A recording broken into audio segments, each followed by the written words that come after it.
Macky Sall lan la fi def ci réew mi nañ ma ko wax nee nañu Macky Sall dafa am bilan ban bilan la am. ñi seen gis-gis gàtt seen xam-xam gàtt nee nañu sama action Diamniadio la yem xëy na demuñu Casamance wala bu ñu dem dañu gëmm seen bët yi bu ñuy jël autoroute yi dañuy gëmm seen bët yi wala ñu préféré jël mbedd suuf yi xanaa laajuñu waa kaw gi lan la fa PUDC indi laajuñu béykat yi lan lañ leen defal laajuñu mool yi ana mool yi lan lañu leen defal laajuñu étudiants yi lan lañ leen defal nañu laaj askanu Sénégal dund gi lan laa fi def depuis 2012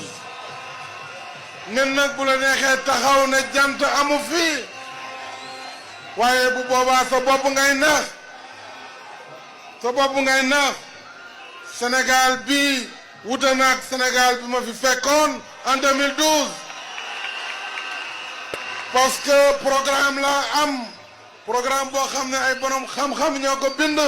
programme boo xam ne man maa ko inspiré sur la base de mon expérience personnelle sama xam-xamu réew mi dugg fépp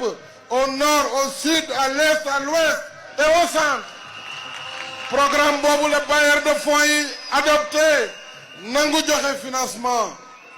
looloo tax étudiants yi ñoom xam nañu li ñu fi fekk